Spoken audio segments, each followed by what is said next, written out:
प्रथम असुर हिरण्याक्ष की कथा। सृष्टि के आदिकाल में जब देव और दैत्य उत्पन्न हुए, तब उनके बीच धर्म और अधर्म का संघर्ष प्रारंभ हुआ। महर्षि कश्यप की दो पत्नियां थीं, अदिति और दिति। अदिति से देवता उत्पन्न हुए जो धर्म और प्रकाश के मार्ग पर चले।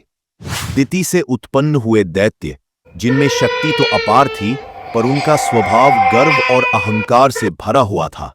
दिति की कोख से दो पराक्रमी पुत्र जन्मे, हिरण्याक्ष और हिरण्यकशिपु। उनके नाम ही उनके स्वभाव को प्रकट करते थे। हिरण्याक्ष अर्थात सुनहरी आंखों वाला और हिरण्यकशिपु अर्थात सोने का कवच धारण करने वाला।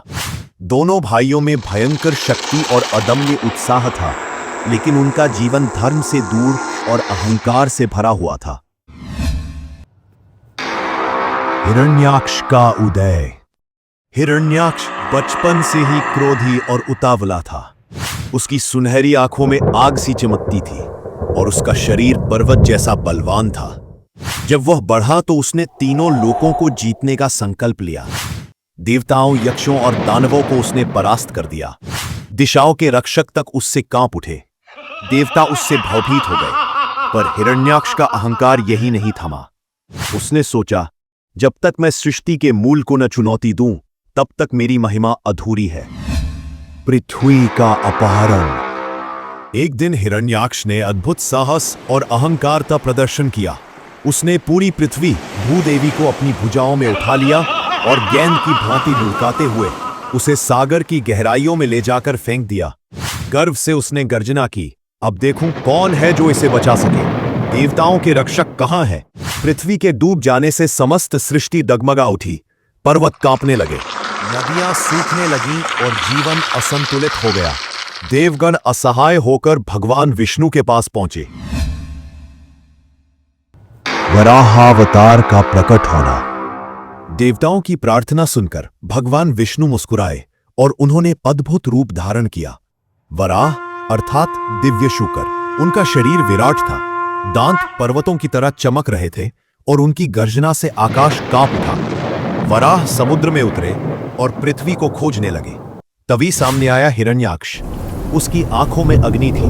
वह गर्जना कर बोला, यह कौन है जो मेरे सामने खड़ा है? देवताओं का रक्षक अब सुअर का रूप धर कर आया है, मैं इसे भी कुचल दूंगा। वराह ने शांत स्वर में कहा, हिरण्याक्ष, पृथ्वी तुम्हारी संपत्ति नहीं है, वह सभी प्राणियों की माता है। अहंकार के नशे में तुमने जो अपराध किया है, उसका अंत निश्चित है।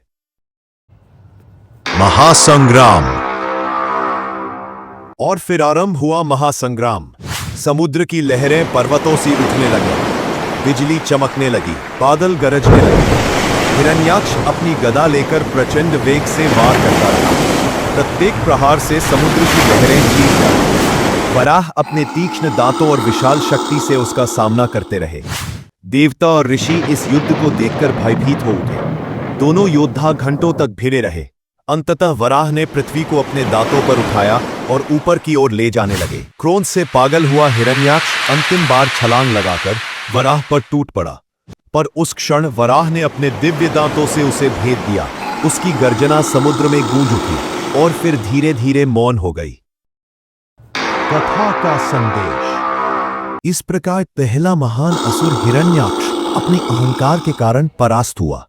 वह पराक्रमी था, निर्भीक था, जिज्ञासु भी था, परंतु विनम्रता और धर्म से दूर था। शक्ति जब अहंकार के साथ जुड़ती है तो विनाश ही लाती है। उसका अंत यह सिखाता है कि पृथ्वी जैसी धरोहर किसी एक की नहीं बल्कि सबकी है। कोई भी प्राणी उसे अपने स्वार्थ के लिए नहीं बांध सकता। वराहावतार का यह लीला रूप दिखाता है कि जब भी अधर्म बढ़ता है, भगवान विष्णु संतुलन पुनः स्थापित करने अवश्य आते हैं।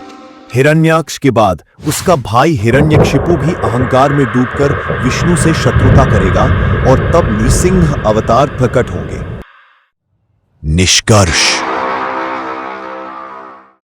हिरण्याक्ष की कथा हमें यह सिखाती है कि असुर बाहर नहीं, हमारे भीतर भी है।